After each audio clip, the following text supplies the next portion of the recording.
ముందుగా అందరికీ రథసప్తమి శుభాకాంక్షలు. రథసప్తమి రోజు రథముగ్గు వేసుకోవాలి అంటారు. సో, అందుకే రథముగ్గు వేశాను. అండ్ మా ఇంట్లో బిలీఫ్ ఏంటి అంటే రథసప్తమి రోజు కొత్త బట్టలు వేసుకుంటే సంవత్సరం అంతా కొత్త బట్టలు బాగా కొంటామంట. అండ్ ఎందుకో నాకు అది పాటించాలనిపిస్తది. సో, నాకు మా పాపకైతే కొత్త బట్టలు నేను ప్రతి సంవత్సరం రథసప్తమి రోజు ఏ కొత్త బట్టలు ఉంటే అవి వేసుకుంటాను. అండ్ నిజంగానే నేను ఎక్కువగా షాపింగ్ చేస్తాను ఆ సంవత్సరం అంతా. అండ్ ఈరోజు ప్రసాదంకైతే రవ్వ కేసరిలో పైనాపిల్ వేసి చేద్దామని చూస్తున్నాను. అండ్ ఇది నేను ఇంతకుముందు కూడా ట్రై చేశాను.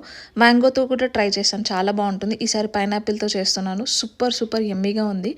ఫస్ట్ అయితే పైనాపిల్ని ముక్కలుగా వేసుకొని అవి కొంచెం షుగర్ ఎంతైతే వేయాలనుకుంటారో టేస్ట్కి తగినంత షుగర్ వేసుకొని ఉడికించాలి. సిమ్లో పెట్టి ఉడికిస్తే చాలా బాగుంటుంది. తర్వాత రవ్వకి తగినంత వాటర్ యాడ్ చేసుకోవాలి. నేను 1 కప్ రవ్వకి 2 కప్స్ ఆఫ్ వాటర్ తీసుకున్నాను. తర్వాత రవ్వ మిక్స్ చేసుకొని అందులో కావాల్సిన పలుకులు వేసుకోవడమే. చాలా బాగుంటుంది. సూపర్ యమ్మీగా ఉంటుంది. పిల్లలకైతే చాలా ఇష్టంగా తింటారు. తర్వాత పూజ చేసుకున్నాము. అండ్ ఈరోజు రథసప్తమి స్పెషల్ ఏంటి అంటే అందరికీ తెలిసిందే సూర్య భగవాని పుట్టినరోజు కాబట్టి సూర్యునికి దండం పెట్టుకొని మంచి హెల్త్ అండ్ వెల్త్ ఇవ్వాలి అని. వెల్త్ కంటే ఇంపార్టెంట్ హెల్త్ అనమాట. సో అది ఇవ్వాలని కోరుకున్నాను.